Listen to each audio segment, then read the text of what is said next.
హరి ఓం ఎవరి మ్యాన్.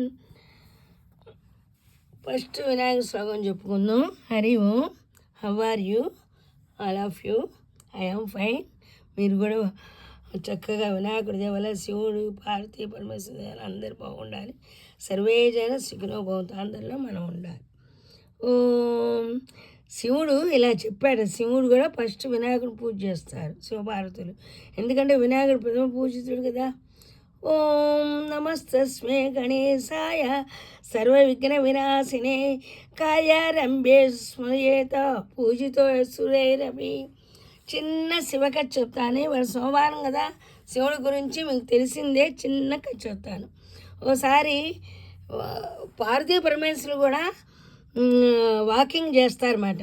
అలా వాళ్ళు కైలాసం నుంచి వాకింగ్ చేస్తూ భూలోకానికి వస్తారు. భూలోకంలో కాశీకి వస్తారు. కాశీకి వచ్చినప్పుడు అందరూ గంగా గంగా అంటూ గంగలో మునిగి యువతలు రావటం అన్నీ పార్వతీదేవి చూసి, స్వామి గంగలో మునిగిన వాళ్ళందరికీ కూడా మోక్షం వస్తుందా? వీడు మోక్షం కోసం వస్తున్నారా, జ్ఞానం కోసం వస్తున్నారా, వాళ్ళ కోరికలన్నీ నెరవేరుతాయా? నాకు సందేహంగా ఉంది, మీరు చెప్పగలరా, మీరు చెప్పండి అని మన కోసం అమ్మకి తెలియక కాదు, అమ్మ శక్తి శివశక్తులు కలిస్తే కదా మనం అందరం వచ్చింది. అమ్మకి తెలియంది ఏముంది, కానీ కూడా మన కోసం అమ్మ పార్వతీదేవి శివుణ్ణి అడిగింది అన్నమాట. అప్పుడు శివుడు, చూడు నీకే అనుమానం వచ్చింది కాబట్టి నువ్వే తీర్చుకుందు, కానీ యద్భావం తద్భవతి అని చెప్పేసి ఇలా అనేస్తారు. ఇలా అనగానే అప్పుడు పార్వతీ పరమేశ్వరులు ముసలి దంపతులు అయిపోతారు. బాగా వంగిపోయి లేవలేక అలా ఉంటారు, కర్ర పట్టుకొని నడుస్తూ ఉంటారు.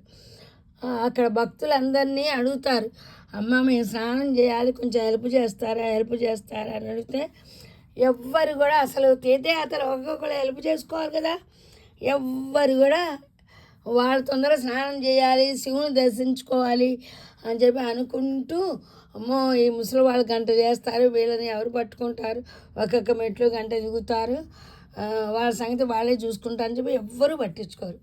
అప్పుడు ఈ ముసలాయన అంటాడు ఈ ముసలమ్మతో, నువ్వు పట్టుకో, నేను దిగుతాను, నేను స్నానం చేశాక నేను మునిగాక అప్పుడు నువ్వు కూడా వద్దు, కానీ నేను ముక్కు మూసుకొని 3 సార్లు మునగాలి కదా అని చెప్పి అంటాడు. మరి సరేనండి అంటుంది, కానీ ముసలిది కదా పట్టుకోలేక వదిలేస్తుంది.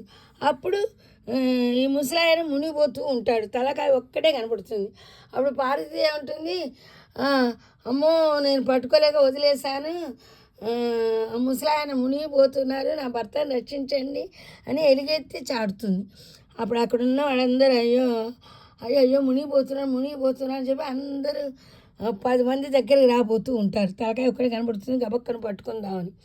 అప్పుడు తలకాయ పేగైతే ఆ ముసలోడు అంటాడు, ముసలోడు ఏదో అనబోతుంటే నీడలో ఉంటే వినపడదు కదా అనుకొని ఒడ్డున పార్వతీదేవి వాడితో అంటుంది మాట ఈ ముసలామె. మరి మా ఆయన ఒక మాట చెబుతున్నారు శివుడు, ఆ మాట ఏంటంటే ఎవరైతే పాపం చేయని వాళ్ళు ఉంటారో వాళ్ళు పట్టుకుంటేనే తను రక్షింపబడతాడట, లేకపోతే ఇంకా మునిగిపోతాడట, అందుకని మీలో పాపం చేయని వాళ్ళే కొంచెం హెల్ప్ చేయండి అంటే వాళ్ళు అక్కడ దాగొచ్చు, అయ్యో ఇవాళ నా భార్యని తింటాను, ఇంకో నింద చేయకూడదు కదా, నింద చేయకూడదు కదా అని చెప్పి వెళ్ళిపోతారు. ఇంకో అట్లా అందరూ వాళ్ళ తప్పులు తెలుసుకుంటూ వెళ్ళిపోతూ ఉంటే అయ్య బాబు ఎవరు రక్షించగల, ఆయన నీళ్ళలో నానిపోతున్నాడు ముసలాయన, రక్షించానని చెప్పి ఈ ముసలాయన ఏడుస్తూ ఉంటుంది. అప్పుడు గబగబా ఒక పడుచు ఆవిడ గబగబా నేను రక్షిస్తాను ముందుకు వెళ్ళిపోతుంటే అందరూ ఆవిడ పట్టుకొని, మేమే పిచ్చి వాళ్ళమే రక్షించడం లేదా, పాపం చేయని వాళ్ళే రక్షించాలట, నువ్వేం పాపం చేయలేదా, తెల్లవాళ్ళైతే విటులతో తిరుగుతూ ఉంటావు, రాత్రి అయితే చాలు విటులతో తిరుగుతూ ఉంటావు, ఇన్ని పాపాలు చేసి అతను రక్షించడానికి ఏ ధైర్యంతో ముందుకు వెళ్తున్నావు అంటే ఎవరి మాట విందు చెవి విదిలించుకొని ఆవిడ వెళ్ళి ఆ ముసలాన్ని రక్షిస్తే ఈ ముసలావిడ థ్యాంక్స్ చెప్తుంది. సరే వాడిద్దరు స్నానం చేసి మాయమైపోతారు. మాయమైపోయాక వచ్చాడు కూర్చుండా పార్వతీదేవి అడుగుతుంది, ఏమండి నాకు ఒకటే సందేహం, మీరే తీర్చాలి కదా నా సందేహం, ఇంకెవరు తీరుస్తారు? భర్త కాబట్టి మీరే తీర్చాలి.